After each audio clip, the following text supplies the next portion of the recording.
Au nom du Père et du Fils et du Saint-Esprit. La paix soit avec vous. Et avec votre esprit. Veuillez vous asseoir.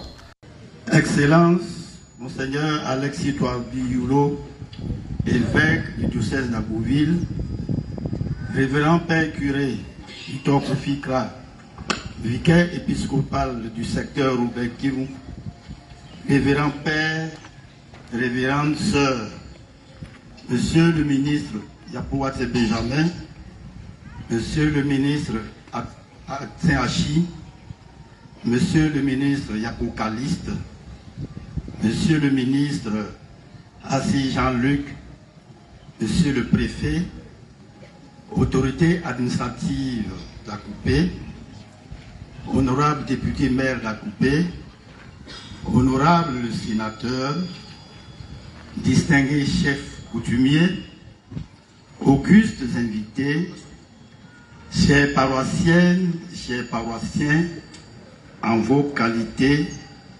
soyez les bienvenus dans cette église paroissiale dédiée à Saint-Martin-des-Tours. Akwaba à tous et à toutes. Monseigneur Nabayou.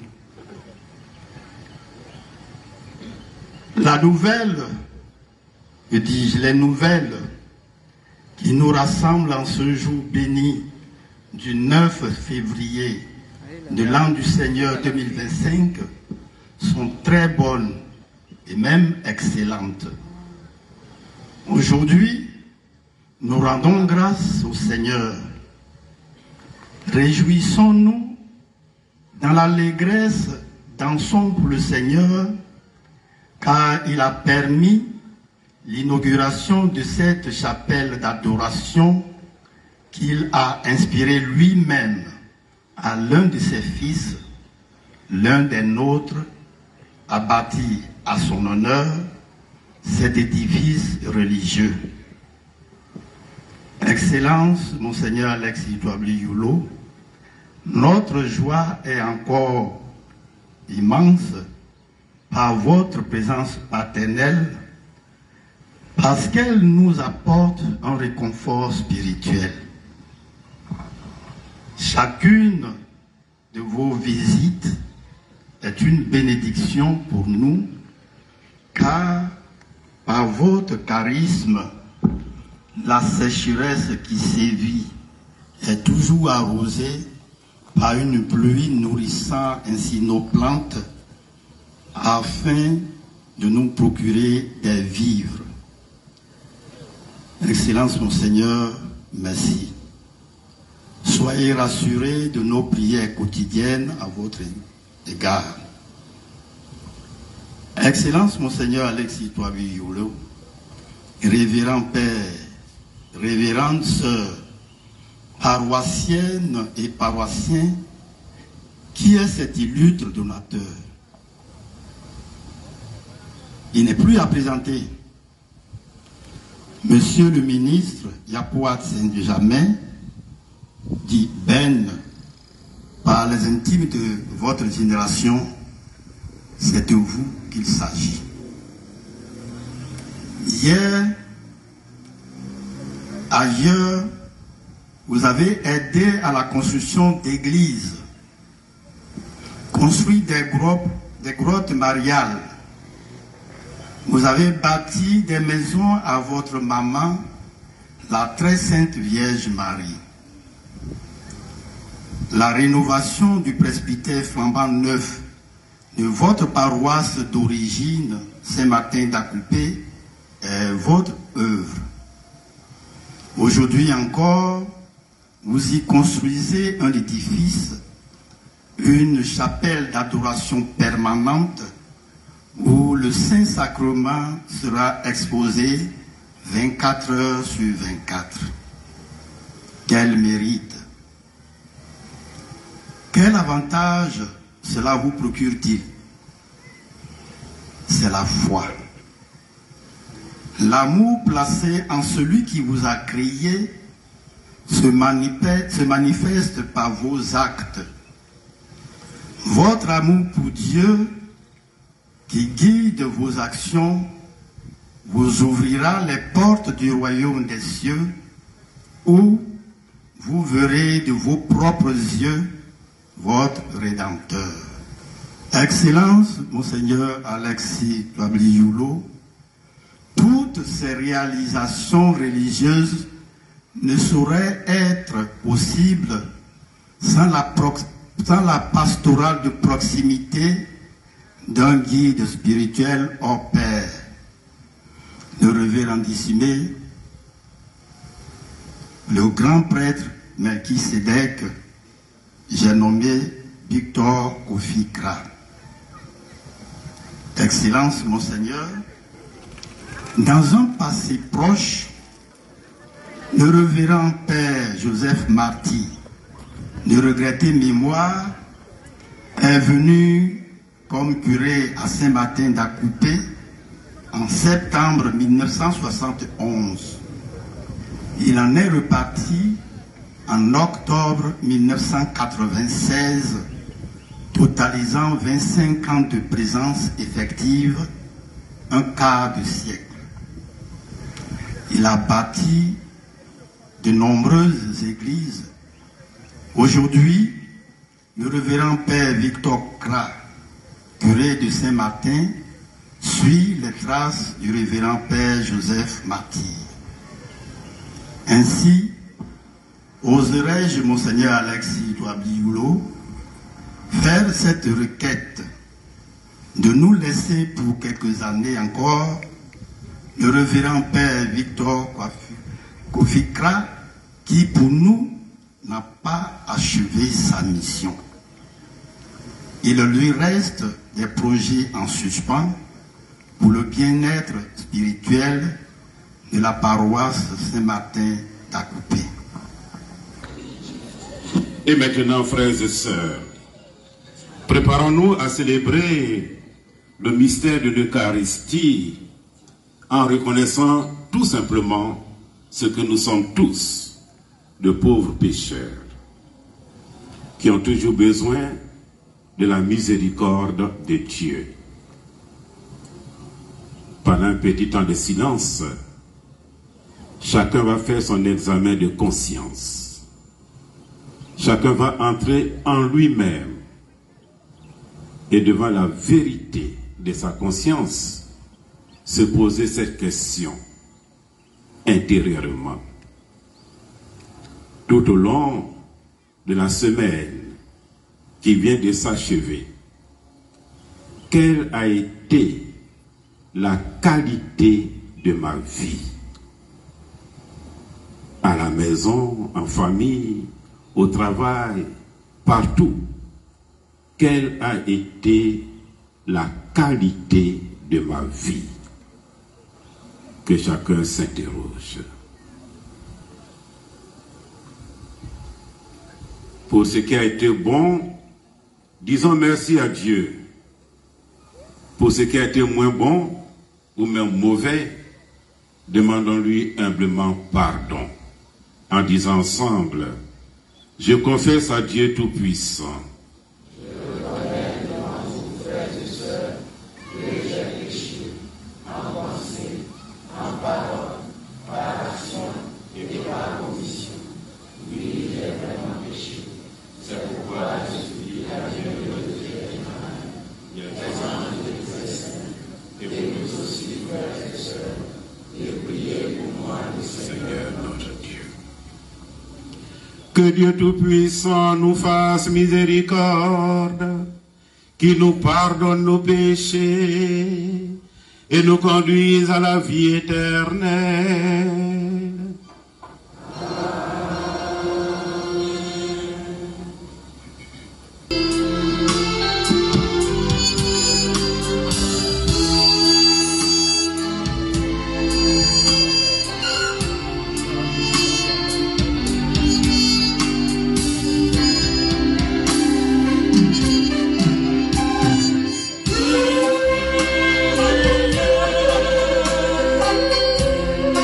Il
Dans ton inlassable tendresse, nous t'en prions, Seigneur.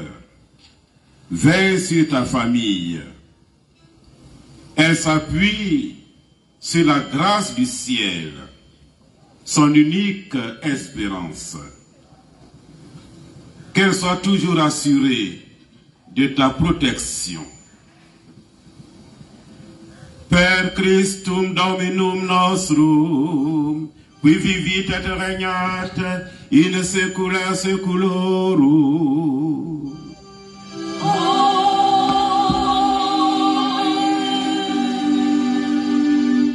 Première lecture.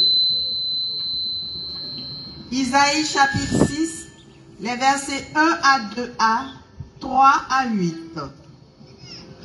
Dans l'extrait de son livre, le prophète Isaïe fait l'expérience de la sainteté de Dieu et est envoyé en mission. Soyons attentifs. L'année de la mort du roi Osias, je vis le Seigneur qui siégeait sur un trône très élevé. Les pans de son manteau remplissaient le temple. Des séraphins se tenaient au-dessus de lui. Ils se criaient l'un à l'autre, « Saint, Saint, Saint, le Seigneur de l'univers. Toute la terre est remplie de sa gloire. » Les pivots de la porte se mirent à trembler à la voix de celui qui criait, et le temple se remplissait de fumée. Je dis alors, malheur à moi, je suis perdu, car je suis un homme aux lèvres impures. J'habite au milieu d'un peuple aux lèvres impures. Et mes yeux ont vu le roi, le Seigneur de l'univers.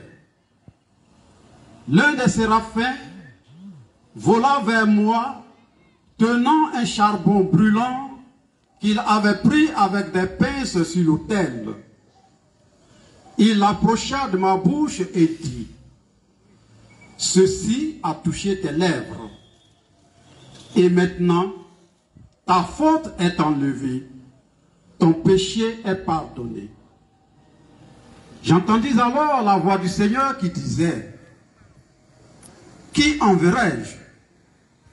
Qui sera notre messager? » Et j'ai répondu, « Me voici, envoie-moi. » Parole du Seigneur.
De tout mon cœur, Seigneur, je te rends grâce.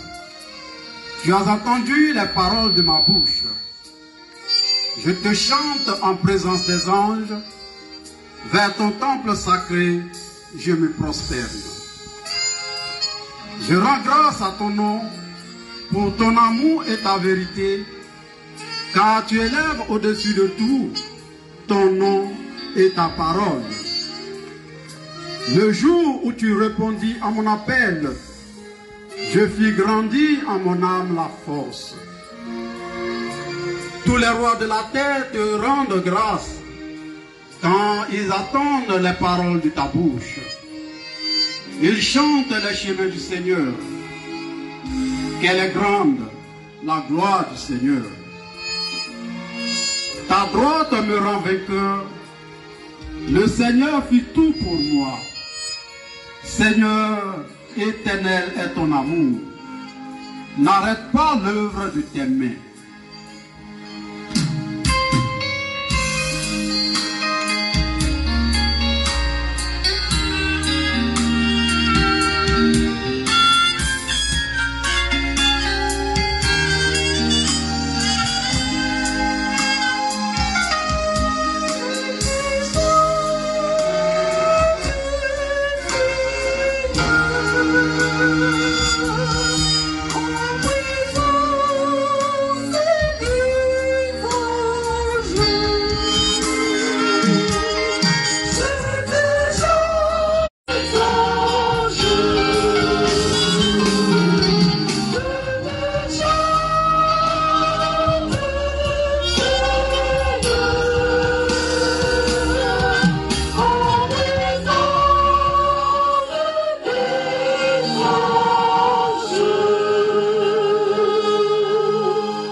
Deuxième lecture, 1 Corinthiens chapitre 15, versets 1 à 15.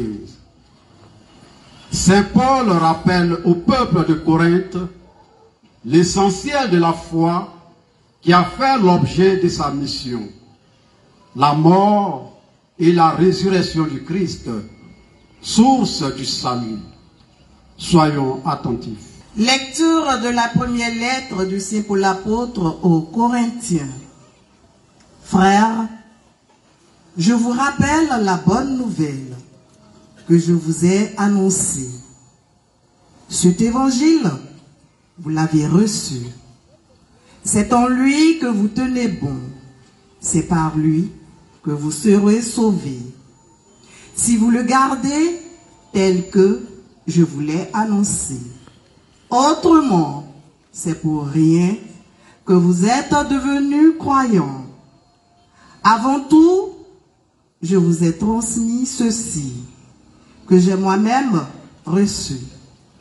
Le Christ est mort pour nos péchés, conformément aux Écritures. Et il fut mis au tombeau. Il est ressuscité le troisième jour, conformément aux Écritures. Et il est apparu à Pierre, puis aux 12. Ensuite, il est apparu à plus de 500 frères à la fois. La plupart sont encore vivants. Et quelques-uns sont endormis dans la mort. Ensuite, il est apparu à Jacques, puis à tous les apôtres. Et en tout dernier lieu, il est même apparu à l'avorton que je suis. Car moi, je suis le plus petit des apôtres. Je ne suis pas digne d'être appelé apôtre, puisque j'ai persécuté l'Église de Dieu. Mais ce que je le suis par la grâce de Dieu. Et sa grâce, venant en moi, n'a pas été stérile. Je me suis donné de la peine, plus que tous les autres. À vrai dire, ce n'est pas moi, c'est la grâce de Dieu en moi. Bref, qu'il s'agisse de moi ou des autres, voilà ce que nous proclamons, voilà ce que vous croyez. Parole du Seigneur.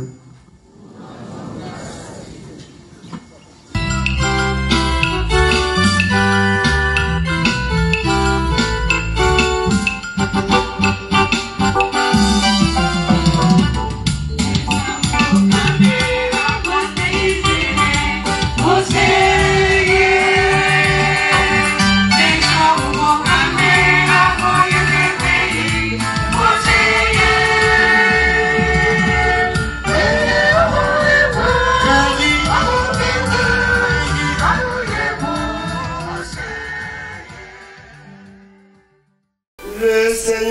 Seigneur soit avec vous. Et avec votre esprit. Évangile de Jésus-Christ, selon Saint Luc.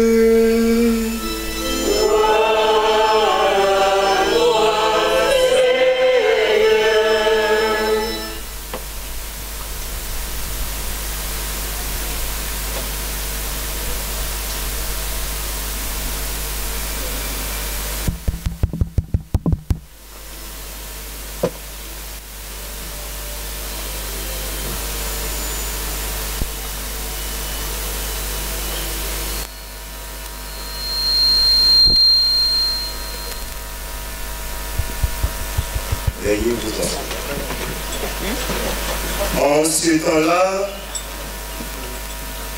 la foule se pressait autour de Jésus pour écouter la parole de Dieu, tandis qu'il se tenait au bord du lac de Génézareth. Il vit deux barques qui se trouvaient au bord du lac. Les pêcheurs en étaient descendus et lavaient leurs filets. Jésus monta dans une des barques qui appartenait à Simon et lui demanda de s'écarter un peu du rivage. Puis il s'assit et de la barque il enseignait les foules. Quand il eut fini de parler, il dit à Simon, « Avance au large et jetez vos filets pour la pêche. » Simon lui répondit, « Maître, nous avons peiné toute la nuit sans rien prendre, mais sur ta parole, je vais jeter les filets. » Et l'ayant fait, ils capturaient une telle quantité de poissons que leurs filets allaient se déchirer. Ils firent signe à leurs compagnons de l'autre barque de venir les aider. Et ceux-ci vinrent et ils remplirent les deux barques, à tel point qu'elles s'enfonçaient. À cette vue, Simon-Pierre tomba aux genoux de Jésus en disant, « Éloigne-toi de moi, Seigneur, car je suis un homme pécheur. » En effet, un grand effroi l'avait saisi, lui et tous ceux qui étaient avec lui, devant la quantité de poissons qu'ils avaient pêchés. Et de même, Jacques et Jean, fils de Zébédée, les associés de Simon. Jésus dit à Simon, « Sois sans crainte. Désormais, ce sont des hommes que tu prendras. » Alors, ils ramenèrent les barques au rivage et laissant tout, ils le suivirent.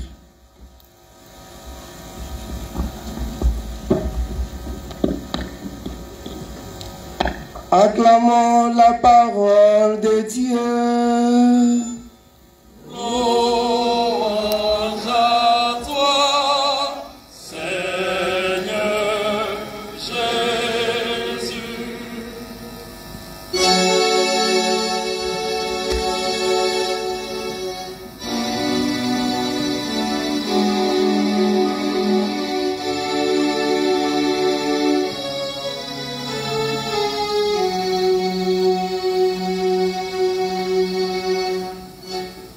Maître, sur ta parole, je jetterai le filet. In verbo tuo laxaborete. Sur ta parole, je jetterai le filet. Au nom du Père et du Fils et du Saint-Esprit, paix et joie, paix et joie, paix et joie. Les hommes, paix et joie. Les femmes, paix et joie.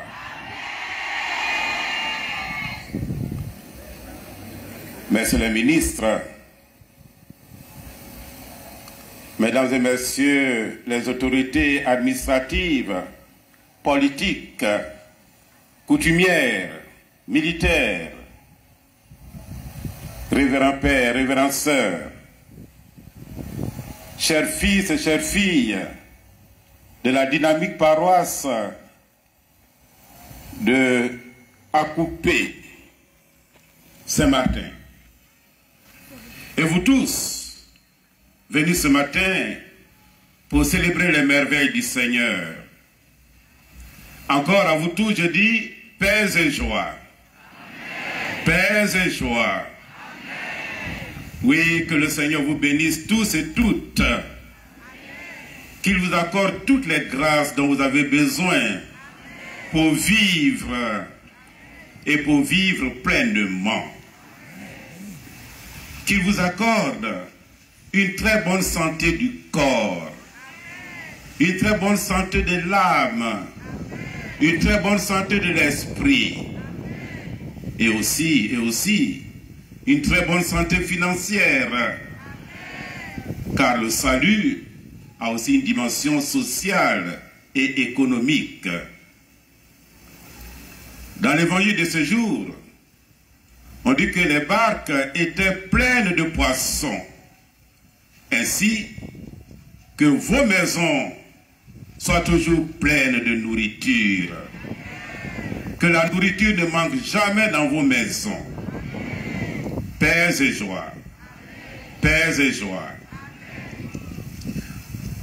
Frères et sœurs, chers fils et chères filles de la paroisse Saint-Martin, aujourd'hui encore, je me tiens au milieu de vous pour accomplir tout simplement mon ministère épiscopal. Et le ministère de l'évêque, c'est d'affermir le peuple de Dieu dans la foi, conformément à ce que le Christ lui-même a demandé à Pierre, tout confirma fratres tuos, et toi affermis tes frères. Ce matin donc, je viens vous affermir dans la foi. Et vous affermir dans la foi, c'est d'abord et essentiellement vous féliciter et vous encourager à continuer ce que vous faites déjà si bien, pour qu'advienne ici le règne du Christ, pour que rayonne ici la Sainte Église catholique et pour que les hommes soient sauvés. Car c'est pour cela que Dieu est venu. Dieu veut que tous les hommes soient sauvés et qu'ils parviennent à la connaissance de la vérité. Je voudrais en tout premier lieu saluer, féliciter et encourager les prêtres que je vous ai envoyés pour vous aider à avancer sur les routes de la foi. Le curé, le père Victor Kra, Melchisedec, véritable boule d'énergie, je le félicite. L'abbé Lucien Dabar, le Benjamin, le dernier né du clergé diocésain, et leur doyen, le père Laurent Azongo, dont la présence parmi nous témoigne de la catholicité de l'Église, car il nous vient d'un autre diocèse, du diocèse de Lomé, non pas Lomé, à côté de Lomé, de Anéro, et il fait route avec nous. C'est la catholicité de l'Église. Alors je leur dis un grand merci pour le grand et beau travail qu'ils sont en train d'accomplir ici. Et je vous demande de m'aider à les féliciter en les applaudissant très fort.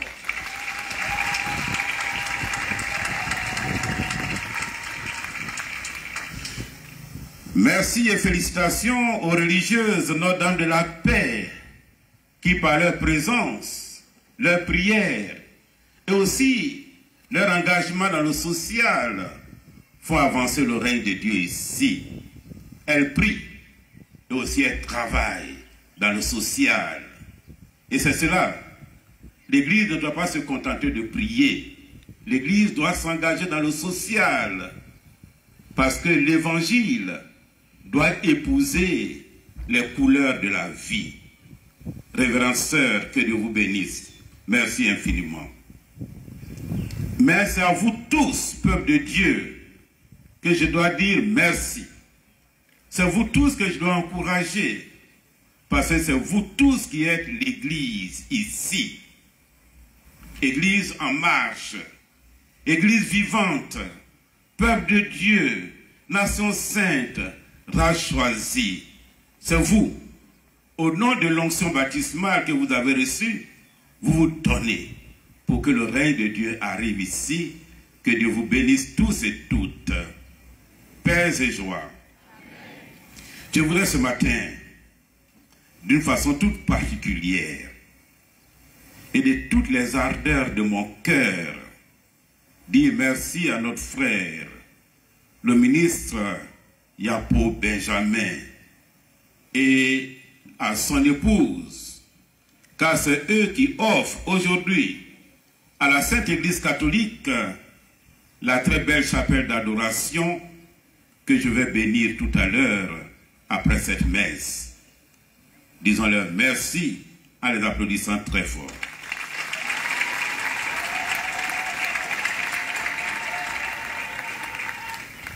Maintenant, je sais qu'il s'appelle Ben. Alors, Ben, Payu Kokoué, Pane, Unansi, Zenyamoto.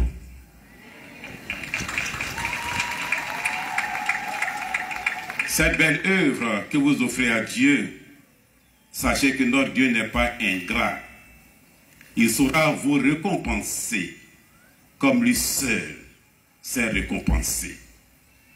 En tout cas, que par l'intercession de la très sainte Vierge Marie, des anges, des archanges et de tous les saints, le Seigneur vous garde toujours en sa sainte et divine protection et bénédiction.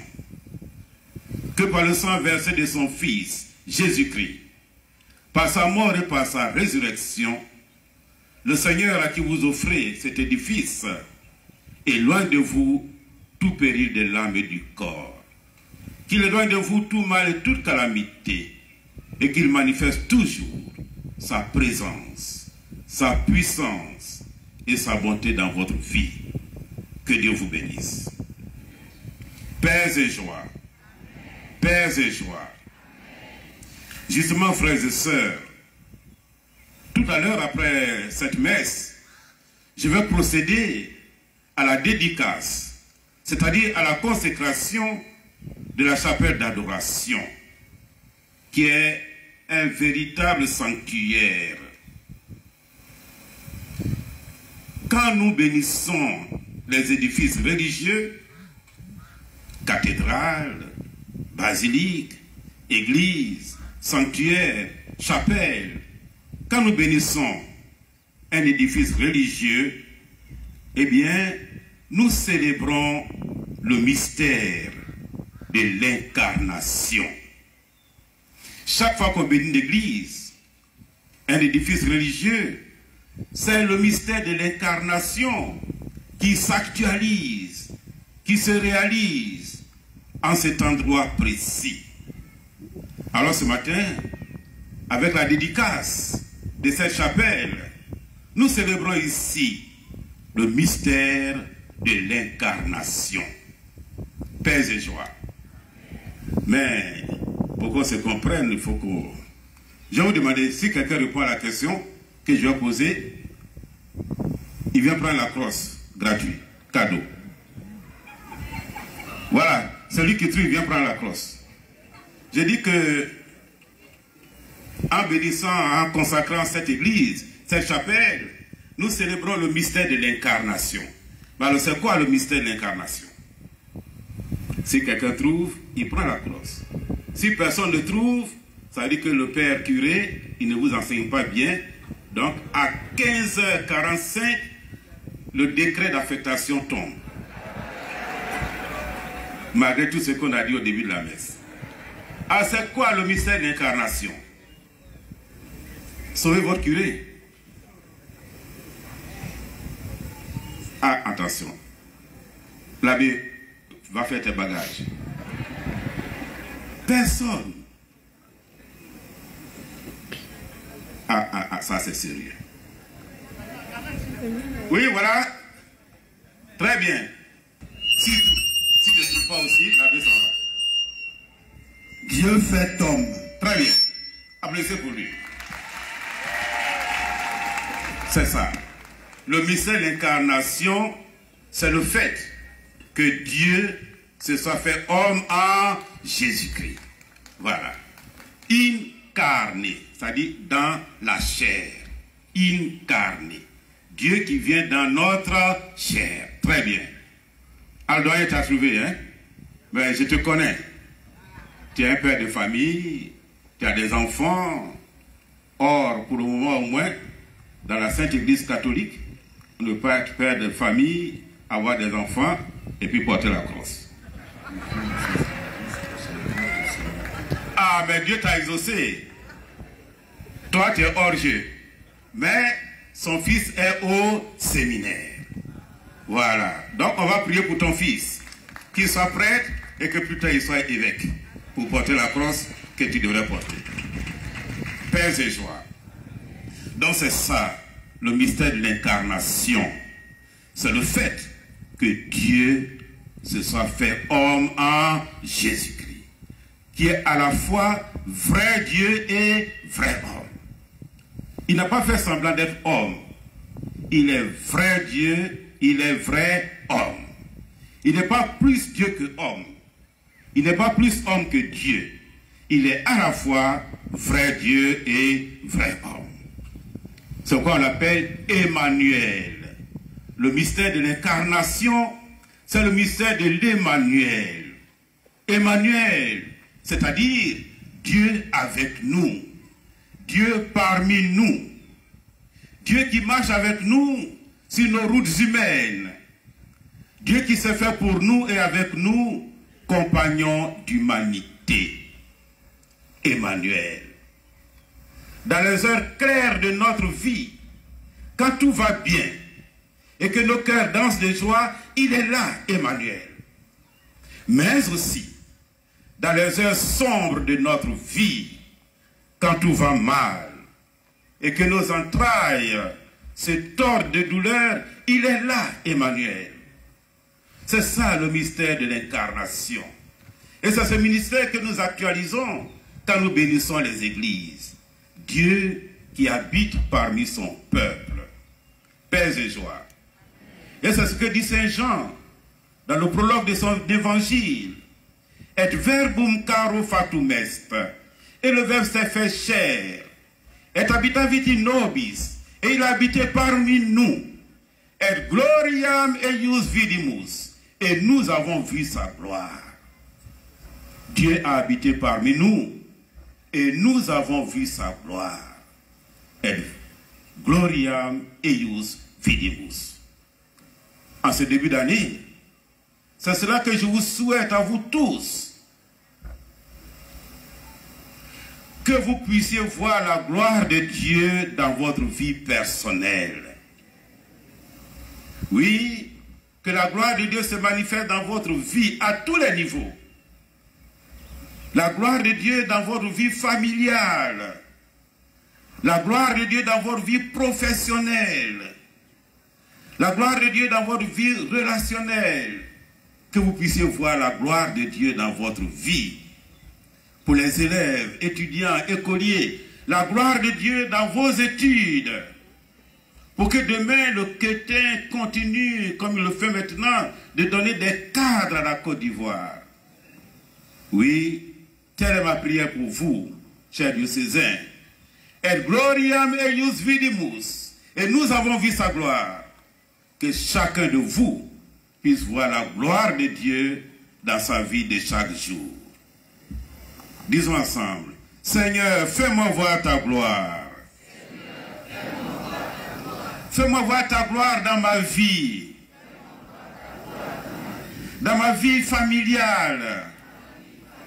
Dans ma vie professionnelle. Dans tous mes engagements. Seigneur, fais-moi voir ta gloire. Seigneur, fais-moi voir ta gloire. Seigneur, fais-moi voir ta gloire. Voilà le mystère de l'incarnation que nous célébrons en consacrant les églises. La gloire de Dieu qui se manifeste dans la vie des hommes. Parce que depuis que Dieu s'est fait homme, eh bien, c'est le temps de l'Emmanuel. Dieu est au milieu de nous. Notre Dieu n'est pas loin de nous. Notre Dieu n'est pas dans les nuages. Notre Dieu n'est pas au fond des rivières. Notre Dieu n'est pas au fond des marigots. Il n'est pas au sommet des montagnes. Il n'est pas dans l'épaisseur des forêts. Notre Dieu est au milieu de nous. Notre Dieu est avec nous.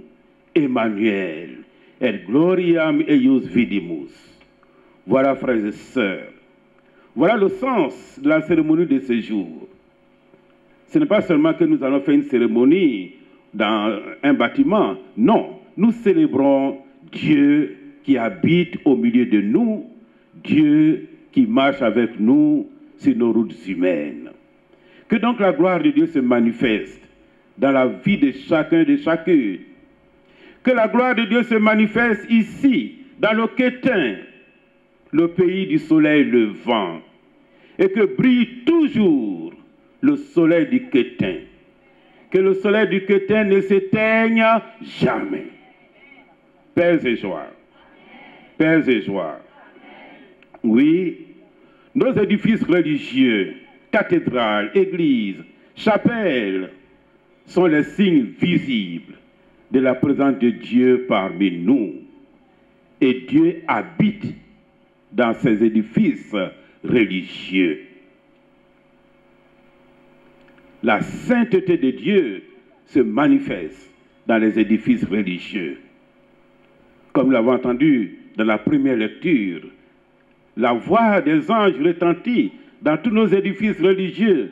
Saint, Saint, Saint le Seigneur. Voilà le sens de la célébration de ce matin. Paix et joie. Mais, mes frères, mais, une question se pose et s'impose à nous. Pendant que nous bénissons les églises, nous devons nous poser une autre question. C'est vrai que les églises sont la demeure de Dieu, mais quelle est la première demeure de Dieu? Quelle est la première demeure de Dieu? Voilà la vraie question que nous devons nous poser. Eh bien, frères et sœurs, voici une vérité fondamentale. La première demeure de Dieu, ce n'est pas d'abord nos bâtiments religieux. La première demeure de Dieu, c'est l'homme. L'homme est la première demeure de Dieu. L'homme est le premier habitacle de Dieu. L'homme est le premier sanctuaire. La vraie demeure de Dieu, c'est l'homme.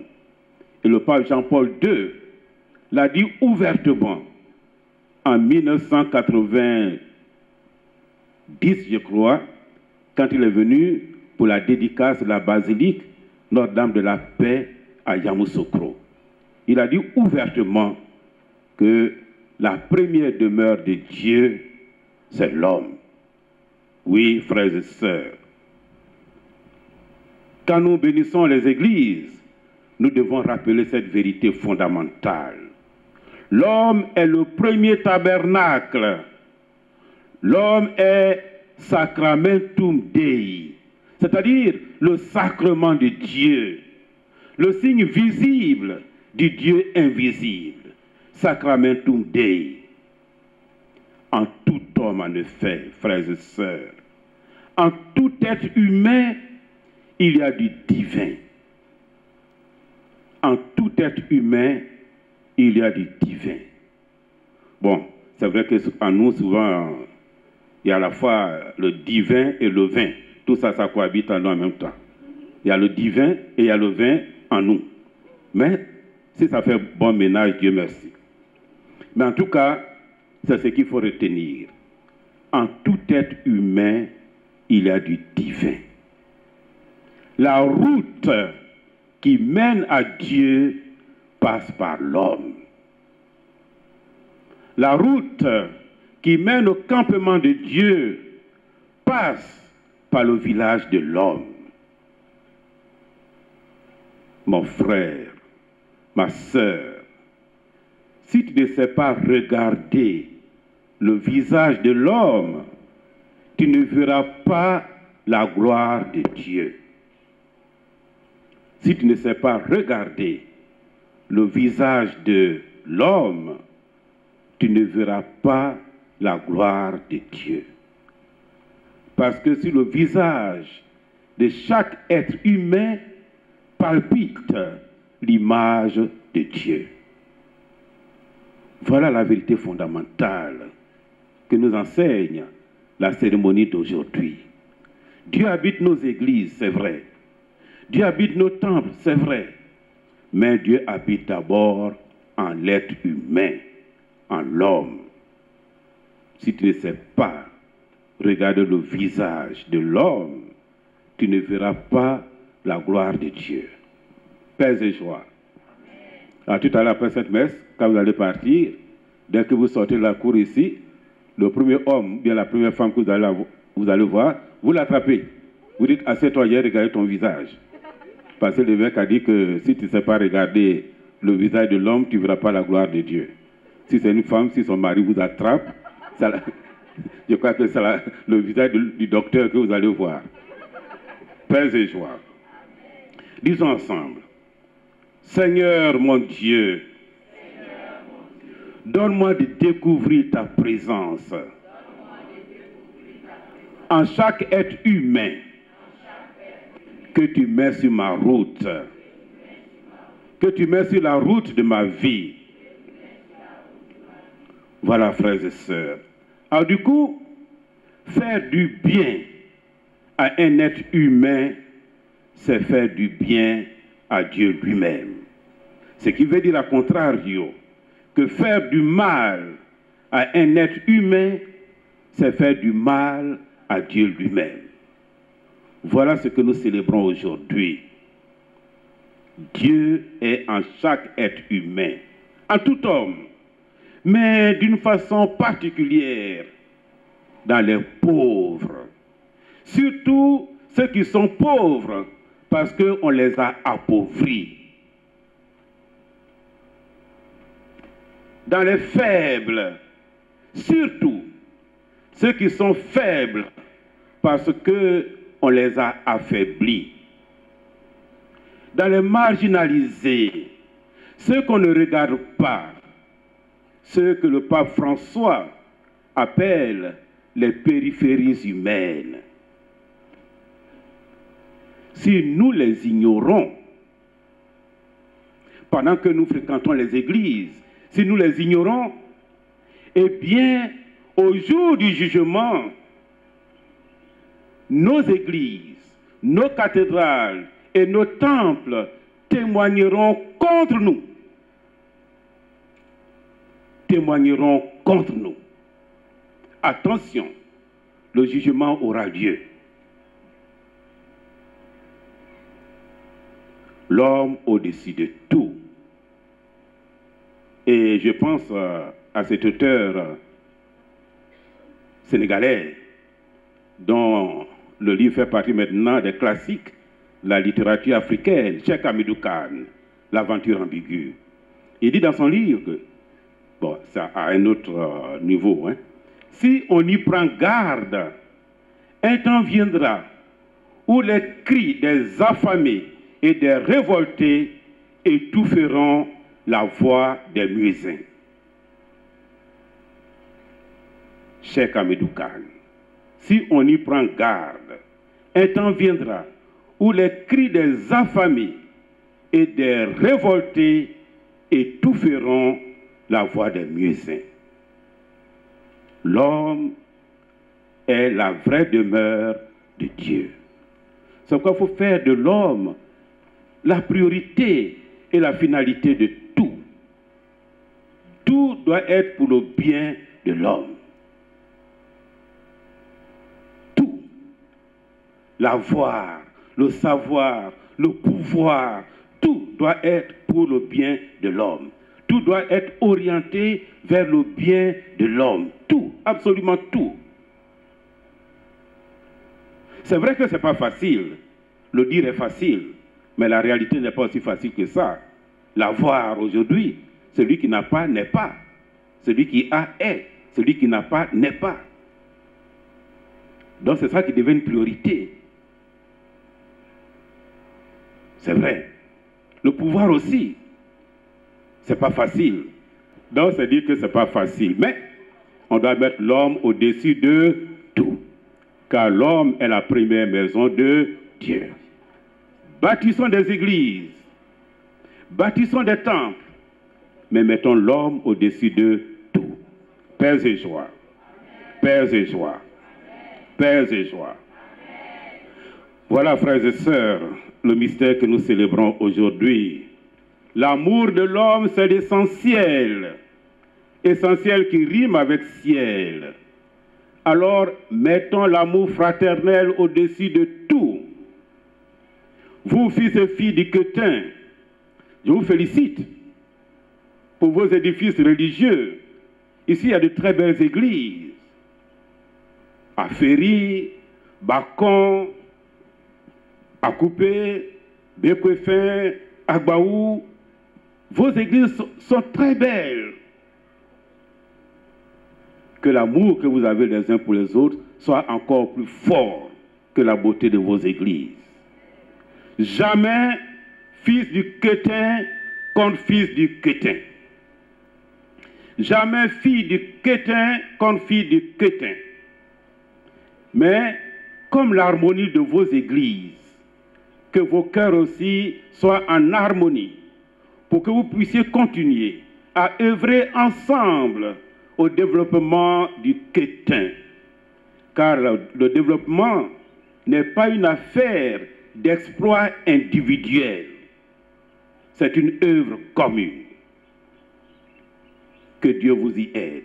Alors, disons ensemble, jamais fils du Quetin contre fils du Quetin. Jamais fille du Quetin contre fille du Quetin. Que tous soient un. Pères et joie.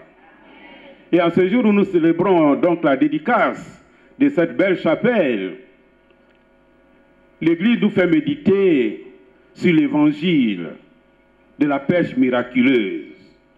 Nous le savons, les apôtres étaient des pêcheurs de profession. C'était leur travail, c'était leur spécialité, c'était des spécialistes de la mer, des experts en matière de pêche. Et voilà que eux, qui sont des experts en matière de pêche, ils ont passé toute la nuit à pêcher sans rien prendre. Ils ont dû essayer toutes les techniques possibles. Ils n'ont rien pris. Mais le matin, le Christ, c'est-à-dire le maître des éléments, les rejoint. Il dit seulement une parole. Jette le filet ici. Pierre obéit. In verbo tuo lac saborete. À ta parole, je jetterai le filet. Et voici que le poisson abonde, au point où les barques s'enfoncent. Oui, frères et sœurs, ils ont passé toute la nuit à pêcher sans rien prendre parce que le maître n'était pas encore avec eux. Mais le matin, quand le maître les rejoint, il dit seulement une parole.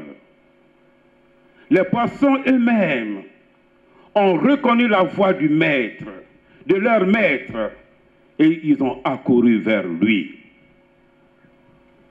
Hommes, femmes, sache ceci. Sans Dieu, tu ne peux rien faire de grand.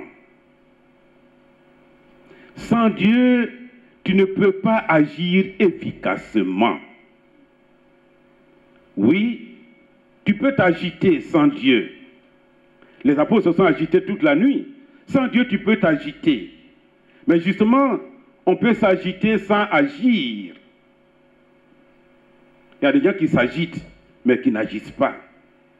On peut s'agiter sans agir. Sans l'aide de Dieu, tu t'agites, mais tu n'agis pas. Les apôtres en ont fait l'expérience. Ils se sont agités toute la nuit. Le maître n'était pas encore avec eux. Mais quand le maître est arrivé, Pierre a agi. Le poisson a abondé. Sans Dieu, tu ne peux rien faire de grand. Quelle que soit ton intelligence, quel que soit ton savoir-faire, quelle que soit ta force, ta grandeur, ta compétence, ta bonne volonté, sans l'aide de Dieu, tu ne peux rien faire. En cela, l'homme est comme un fer à repasser. Vous achetez votre fer à repasser, c'est un fer à repasser. Mais tant que vous ne l'avez pas branché sur la prise d'énergie, votre fer à repasser ne peut rien repasser de bon. Notre source d'énergie, c'est Dieu. Alors si nous voulons être efficaces, soyons branchés sur lui. Là-dessus, l'écriture est claire. Vanité des vanités, tout est vanité. Vanité, vanité, sans le Christ, tout est vanité. Ensemble. Vanité, vanité, sans le Christ, tout est vanité. Il faut bien retenir cela. Sans le Christ, tout est vanité. Surtout nous les Africains, attention. Il ne s'agit pas de rester là à ne rien faire et attendre que Dieu fasse tout pour nous. Ça, c'est un danger qui nous guette. Nous, les croyants, les chrétiens africains. On croit tellement en Dieu, et c'est bien. Mais on est là, on veut que Dieu fasse tout pour nous. On est là toujours à attendre des miracles. Non. Les apôtres, ils n'ont pas passé la nuit à rester là à attendre que le Christ les rejoigne. Ils ont travaillé comme ils pouvaient. Attention.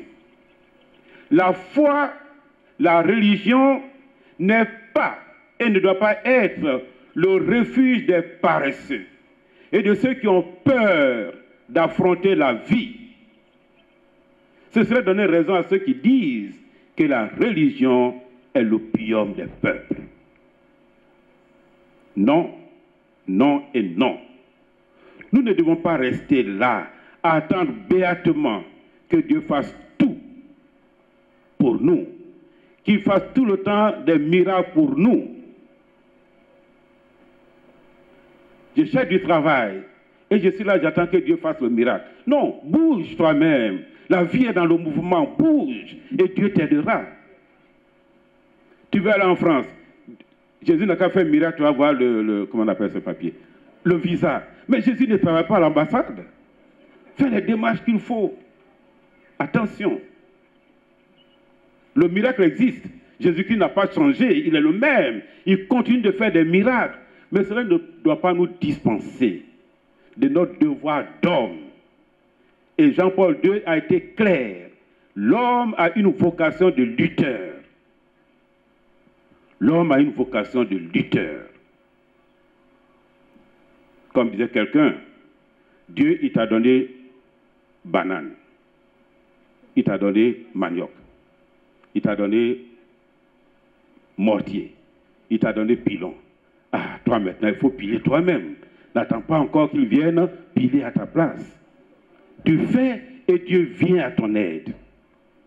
Attention. Ça, c'est un danger qui nous guette.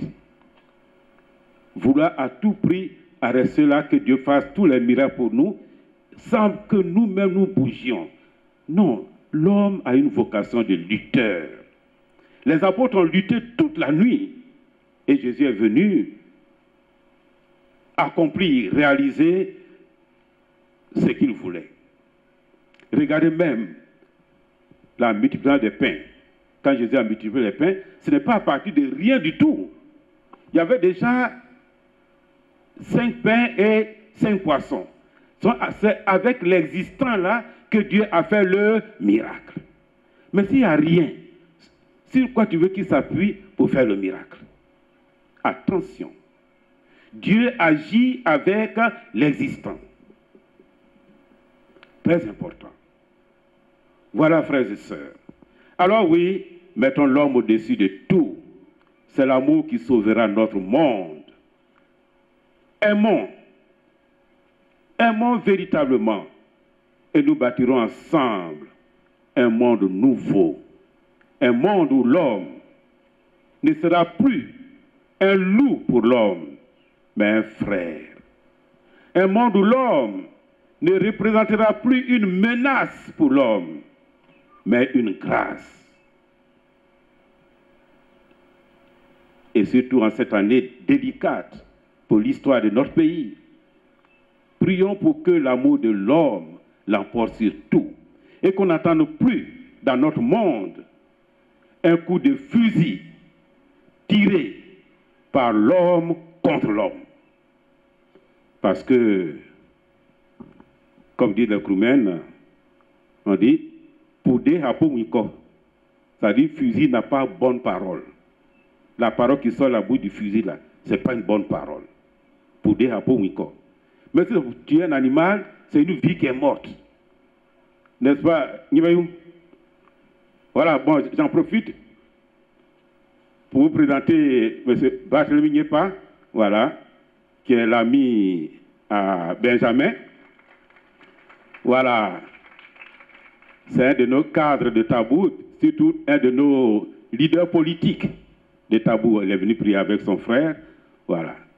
En même temps, au milieu, il est fini, hein, ça s'amuse même là. Samobo en même temps. Il a posé ma propre cousine. Moi, je suis Yulo Alexis. Sa femme est Yulo Rose. Donc là où il est là, c'est un homme totalement yulotisé qui est là. Voilà. Paix et joie. Alors voilà, frères et sœurs. Voilà l'enseignement de ce jour. C'est pas facile. C'est quoi en terminant, en tant que lieutenant du Christ parmi vous, de toutes les forces de ma foi, des successeurs des apôtres, je vous dis ce matin, accipite spiritum, recevez le Saint-Esprit et soyez forts. Forts pour mener, gagner les combats de cette vie, mais surtout forts pour mener, gagner les combats de la vie éternelle. Accipite spiritum, soyez forts pour être toujours debout, car la position normale d'un être humain, c'est d'être debout. Debout à tous les niveaux. Debout physiquement, debout moralement, debout spirituellement, debout socialement, debout économiquement, debout intellectuellement. Recevez le Saint-Esprit, soyez forts, soyez toujours debout par Jésus-Christ, l'homme debout, l'homme vivant. Lui, le même, Jésus-Christ, hier, aujourd'hui et pour les siècles des siècles.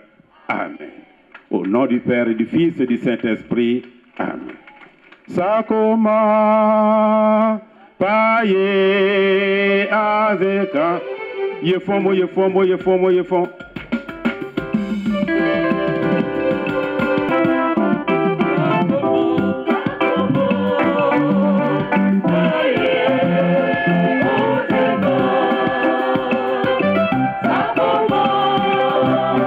Bye.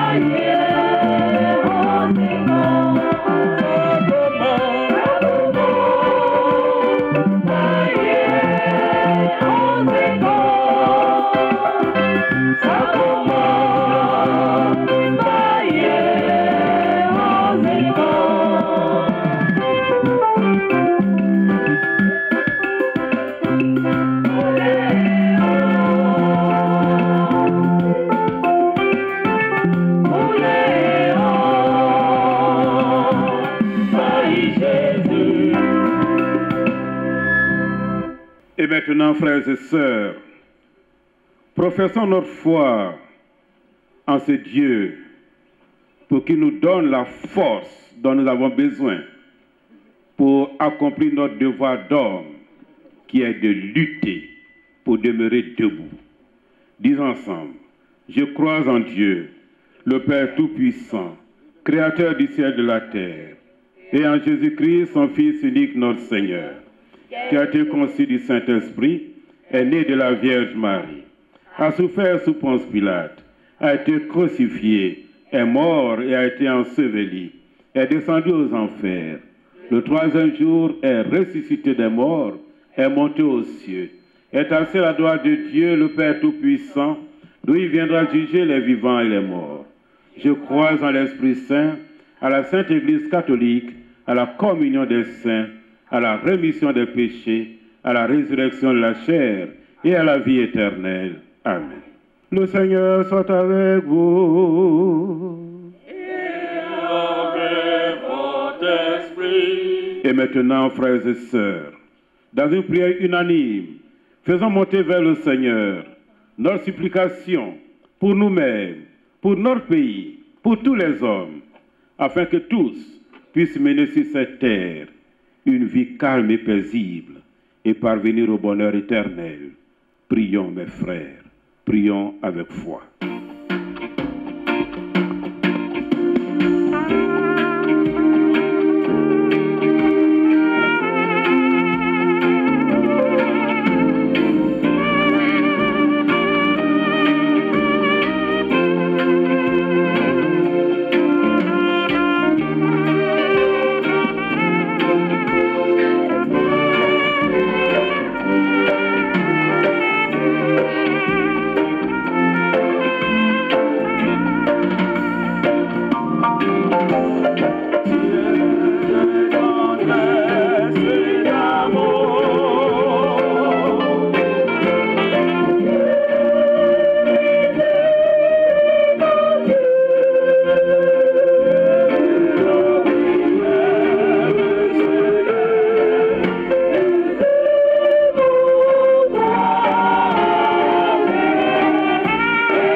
le pape, les évêques, les prêtres et les diacres, afin que remplis de la sagesse divine, ils persévèrent dans leur engagement pour que la bonne nouvelle se répande partout. Ensemble, prions le Seigneur.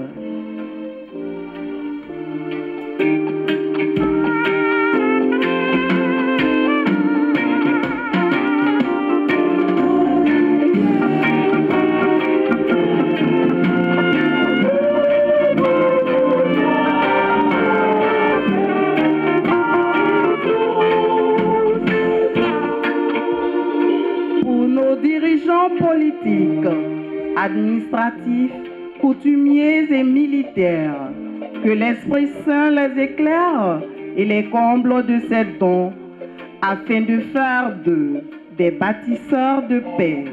Ensemble, prions le Seigneur.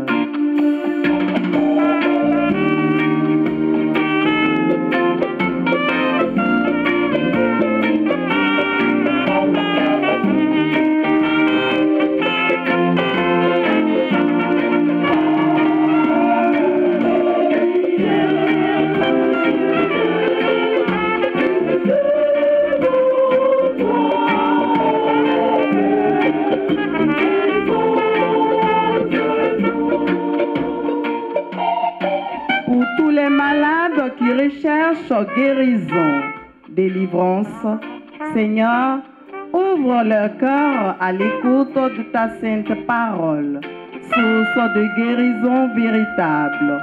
Ensemble, prions le Seigneur.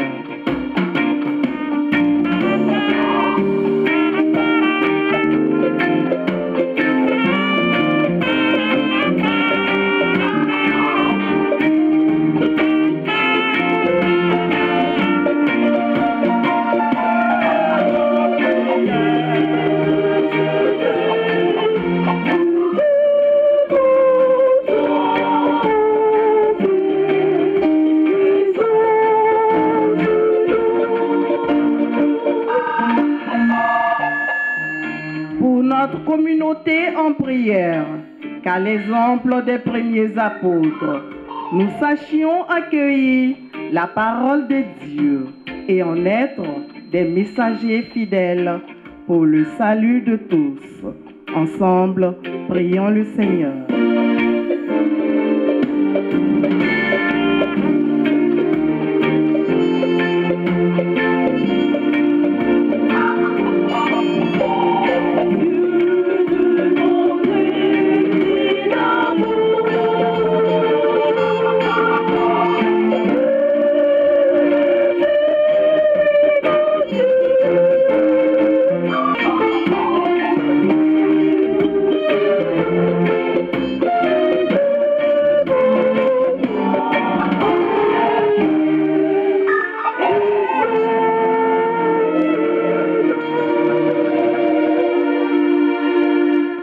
Par Jésus le Christ, notre Seigneur.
Vous les suivez en même temps. La couronne rapidement.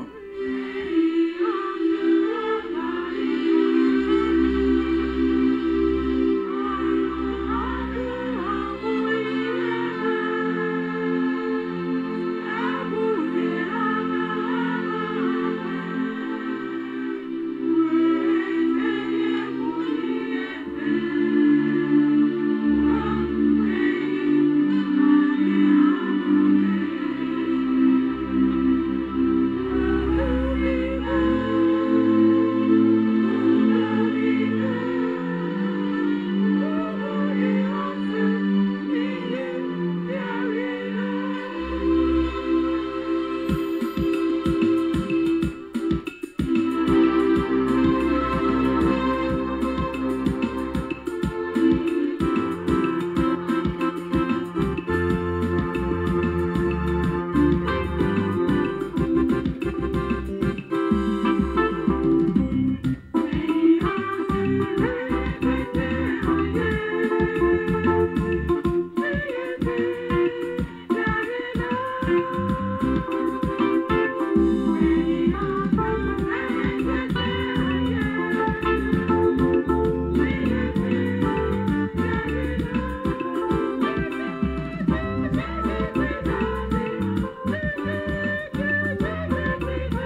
frères et sœurs, que mon sacrifice, qui est aussi le vôtre, soit agréable à Dieu, le Père Tout-Puissant.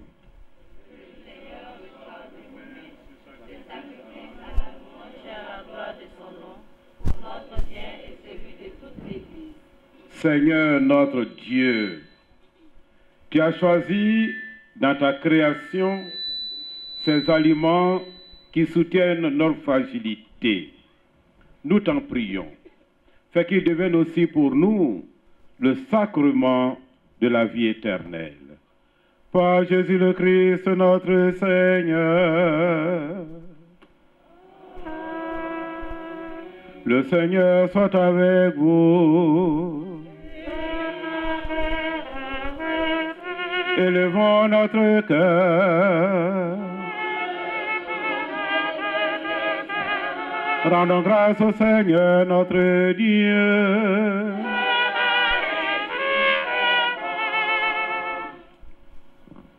Vraiment, il est juste et bon, pour ta gloire et notre salut, de t'offrir notre action de grâce, toujours et en tout lieu. Seigneur, Père très saint, Dieu éternel et tout-puissant, par le Christ, notre Seigneur. Dans le mystère de sa Pâque, il a fait une œuvre merveilleuse, car nous étions esclaves de la mort et du péché. Et nous sommes appelés à partager sa gloire. Nous portons désormais ces noms glorieux, descendants choisis, sacerdoce royal, nation sainte, peuple racheté. Nous pouvons annoncer au monde les merveilles que tu as accomplies, toi qui nous appelles des ténèbres à ton admirable lumière. C'est pourquoi, avec les anges et les archanges, avec les puissances d'en haut et tous les esprits bienheureux, nous chantons l'hymne de ta gloire et sans fin nous proclamons.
Voici venu le moment du grand sacrifice.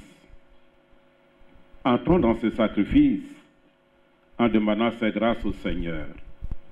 Premièrement, qu'il nous donne la grâce de voir, de découvrir sa présence en tout être humain qu'il met sur la route de notre vie. Deuxièmement, qu'il continue d'accomplir des merveilles dans notre vie, d'accomplir des miracles dans notre vie, car il n'a pas changé. Il est le même Jésus. Sa puissance ne s'est pas altérée avec le temps. Son amour n'a pas diminué avec les siècles. Qu'il manifeste sa gloire et ses miracles dans notre vie, mais aussi et en même temps, qu'il nous donne la force pour nous battre nous-mêmes, pour lutter nous-mêmes, afin de gagner les combats de la vie présente et de la vie éternelle. Vous les élèves, je m'adresse à vous, c'est maintenant qu'il faut étudier. Je sais que dans le mois de mai, dans toutes nos paroisses, on célèbre des messes, on organise des messes pour les élèves qui passent des examens. Mais je voulais vous dire ceci. Si pendant toute l'année, tu n'as pas travaillé, tu as beau aller plus prier, danser pendant la messe pour les examens, c'est inutile. Parce qu'il n'y a rien, tu n'as rien apporté que Dieu puisse bénir. Et je vous signale, les élèves catholiques, que c'est maintenant il faut travailler. Il ne faut pas attendre un miracle comme ça à la fin de l'année. Tu n'as rien fait pendant l'année et tu attends un miracle de Dieu qui te donne le BPC ou le bac. Je te signale que Jésus-Christ n'est pas le directeur des concours et examens. Et même s'il était, il ne le ferait pas. Parce que ce serait trop facile, ce serait injuste, ce serait malhonnête. Au travail. Présentons toutes ces intentions-là au Seigneur. Toi qui es vraiment saint, toi qui es la source de toute sainteté, Dieu notre Père, nous voici rassemblés devant toi et dans la communion de toute l'Église. Nous célébrons le jour où le Christ est ressuscité d'entre les morts. Par lui, que tu as levé à ta droite, nous te prions. Sanctifie ces offrandes en répandant sur elles ton esprit, qu'elles deviennent pour nous le corps et le sang de Jésus, le Christ, notre Seigneur. Au moment d'être livré et d'entrer librement dans sa passion, il prit le pain, il rendit grâce, il le rompit, il le donna à ses disciples en disant: prenez et mangez-en tous, ceci est mon corps livré pour vous.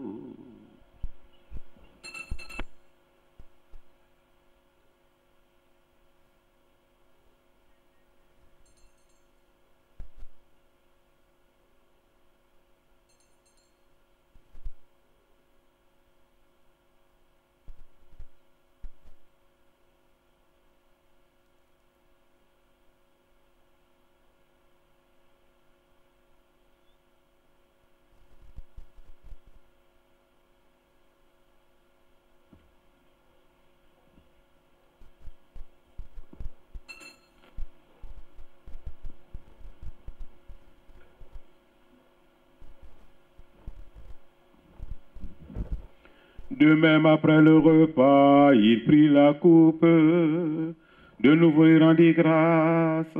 Il la donna à ses disciples en disant: prenez et buvez-en tous, car ceci est la coupe de mon sang, le sang de l'alliance nouvelle et éternelle, qui sera versé pour vous et pour la multitude, en rémission des péchés.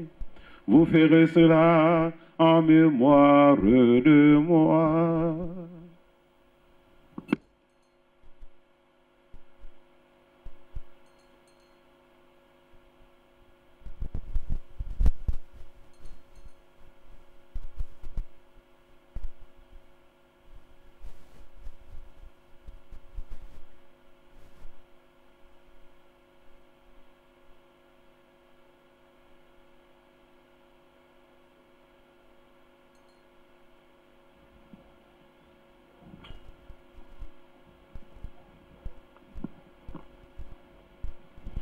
Il est grand le mystère de la foi.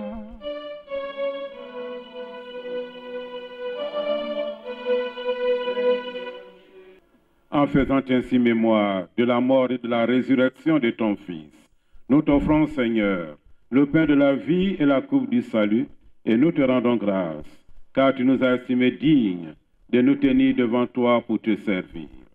Humblement, nous te demandons, qu'en ayant part au corps et au sang du Christ, nous soyons rassemblés par l'Esprit Saint en un seul corps. Souviens-toi, Seigneur, de ton Église répandue à travers le monde. Fais-la grandir dans ta charité en union avec notre Pape François, notre évêque Alexis ici présent, et tous les évêques, les prêtres et les diacres. Souviens-toi aussi de nos frères et sœurs qui se sont endormis dans l'espérance de la résurrection. Souviens-toi en particulier des défunts recommandés à nos humbles prières. Et souviens-toi dans ta miséricorde de tous les défunts, accueille-les dans la lumière de ton visage. Sur nous tous, enfin, nous implorons ta bonté. Permets qu'avec la Vierge Marie, la bienheureuse Mère de Dieu, avec Saint Joseph son époux, les apôtres et tous les saints qui ont fait ta joie au long des âges, nous ayons part à la vie éternelle et que nous chantions ta louange et ta gloire. Par ton Fils, Jésus le Christ.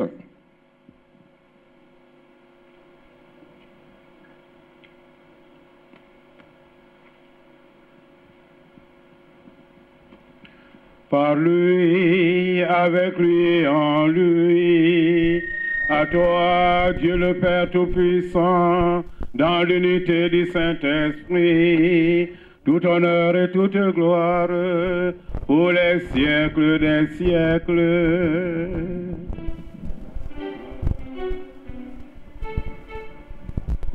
Notre Père,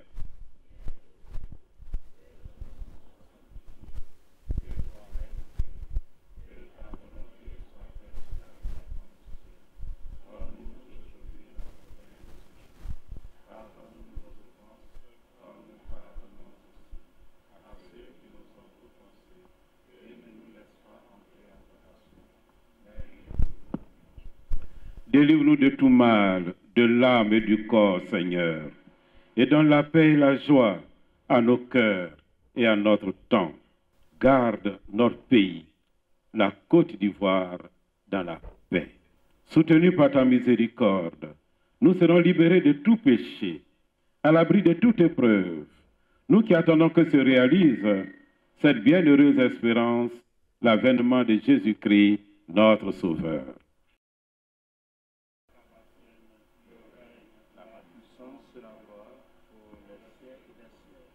Seigneur Jésus-Christ, tu as dit à tes apôtres, je vous laisse la paix, je vous donne ma paix. Ne regarde pas nos péchés, mais la foi de ton Église, pour que ta volonté s'accomplisse. Donne-lui toujours cette paix et conduis-la vers l'unité parfaite, toi qui vis et règnes pour les siècles des siècles. Et que la paix du Seigneur soit toujours avec vous. Dans la charité du Christ, donnons-nous un signe de paix.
voici l'agneau de Dieu. Voici celui qui enlève les péchés du monde. Heureux les invités au repas de noces de l'agneau. Seigneur, je ne suis pas digne de te recevoir, mais dis seulement une parole et je serai guéri. que le corps et le sang du Christ nous fortifient en cette vie et nous gardent pour la vie éternelle.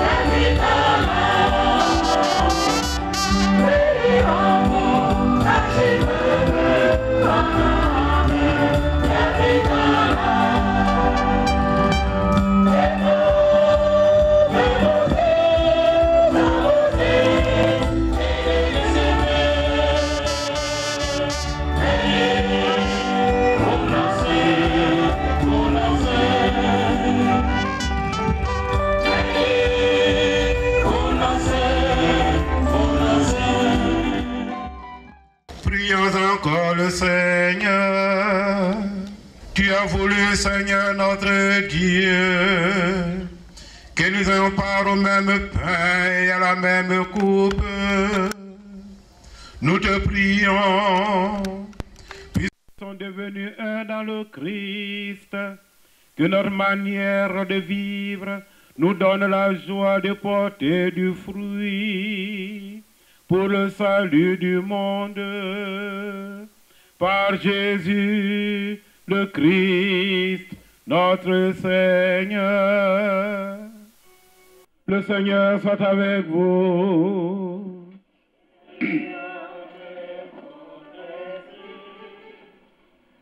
Que Dieu Tout-Puissant éloigne toujours de vous le malheur et dans sa bonté, qui répand sur vous les bienfaits de sa bénédiction. Qu'il rende vos cœurs attentifs aux paroles divines, afin qu'ils soient comblés des joies éternelles. Qu'il vous donne de comprendre ce qui est juste et bon, afin de courir toujours sur la voie de ses commandements, et ainsi de prendre part à l'héritage des citoyens des cieux. Et benedicat vos omnipotens Deus, Pater, et Filius, et Spiritus Sanctus. Allez dans la paix du Christ.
Pater et Filius et Spiritus Sanctus. Amen. Benedicamus Dominus, Deo gratias. En faisant un retour sur le passé, j'ai constaté que tout n'est que grâce dans ma vie, tout n'est que bénédiction. Et par conséquent, en reconnaissance de tout ce que j'ai reçu du Seigneur, j'ai décidé de mettre à sa disposition cette chapelle d'adoration qui fait partie désormais du patrimoine de Saint-Martin. Saint-Martin qui a été ma paroisse d'origine depuis ma tendre enfance, mais surtout Saint-Martin où j'ai fait mes premiers pas d'écolier. La seule chapelle bien faite de notre diocèse. Donc nous sommes dans la joie depuis la semaine parce qu'on savait qu'aujourd'hui, Jésus allait être véritablement avec nous. Et avec Jésus, on ne tape pas poteau. J'invite tous les frères et sœurs qui ne connaissent pas encore Jésus de s'approcher et de goûter Jésus. Avec Jésus, on ne tape pas poteau. Ce matin, ma joie est grande, une immense joie qui m'anime. Un édifice comme ça, sorti de terre dans le diocèse, ça n'existe pas. Si ce n'est pas à couper Saint-Martin, notre joie est grande. Je dis merci au Seigneur. Seigneur Jésus qui habite, qui va prochainement habiter parmi nous 24 heures sur 24 heures. Nous avons le temps de venir nous déverser sur lui. Samedi dernier, nous étions à Yakasseme pour la bénédiction d'un sanctuaire marial et du nouvel hôtel de l'église paroissiale.